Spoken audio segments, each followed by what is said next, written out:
doing some look replacements at the moment, so why don't you join us again in a bit and have a look at some of the other electrical stuff.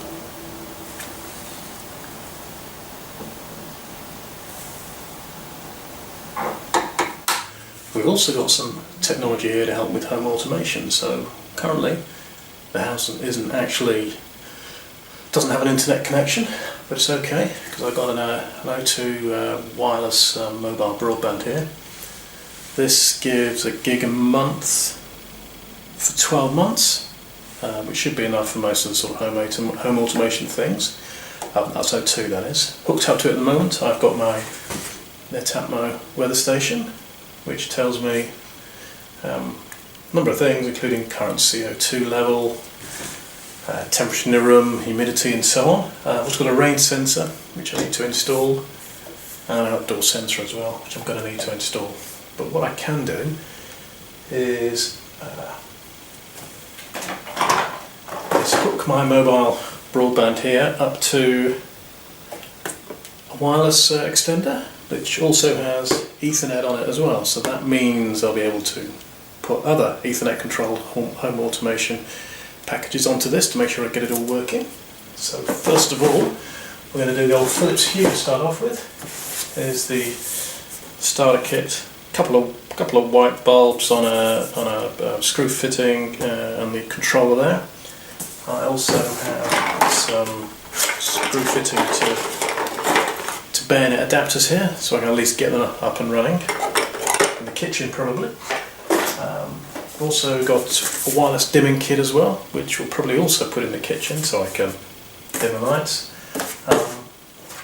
There's also a spare bayonet bulb as well. Now what I'm going to do is take all the bulbs in the existing house, obviously put those throughout this place to get it all up and running. But first of all, what we're going to do is we're going to get the hub, the main Hue hub up and running, and the lights in the kitchen sorted out.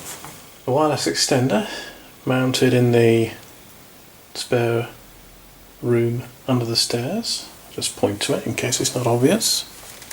That thing. Having unpacked the Hue kit, this is basically what you get. You get the hub, which is pretty straightforward there. Plugs in, Ethernet, mains, and there's the communication between the light bulbs and everything else.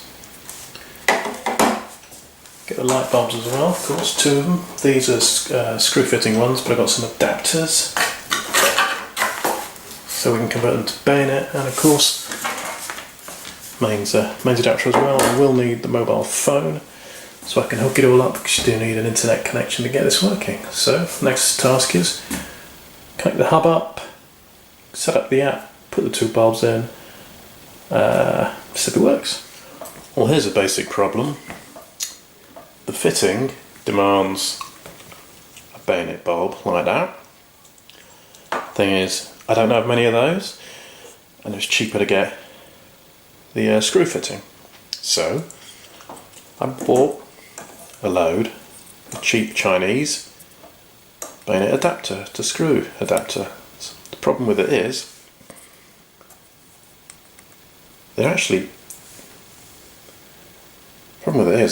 too short to get into a bayonet fitting. If you look at the housing there, perhaps look at it from this angle as well, if I can position that correctly. Chinese ones are just too big.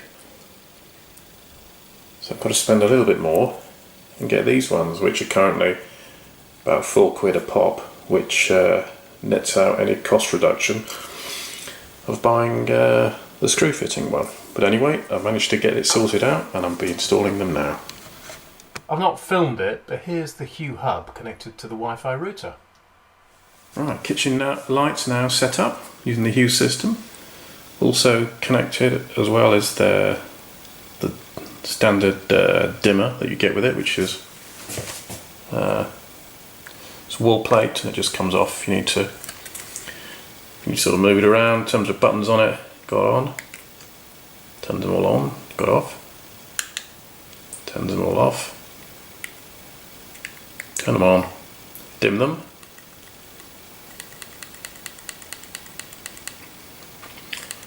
So you can get dimmer, obviously bright, off, off, on.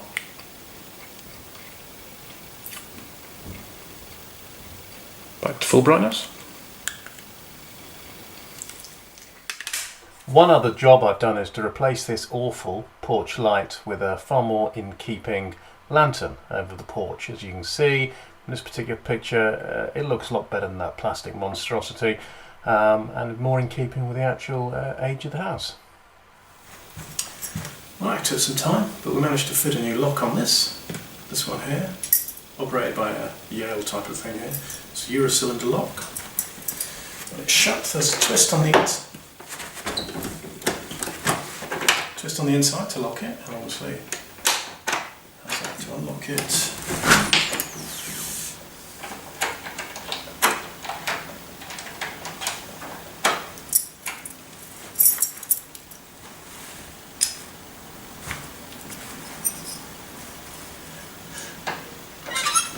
Any issues, they don't fit on the outside because the door frame gets in the way. So you have to buy some new ones for the outside, or mark to line on it. On the insert, or I can trim them with a hacksaw. Might have to get some new ones. Prefer that probably, but we'll see how it goes. Anyway, and there's the keys. Comes in.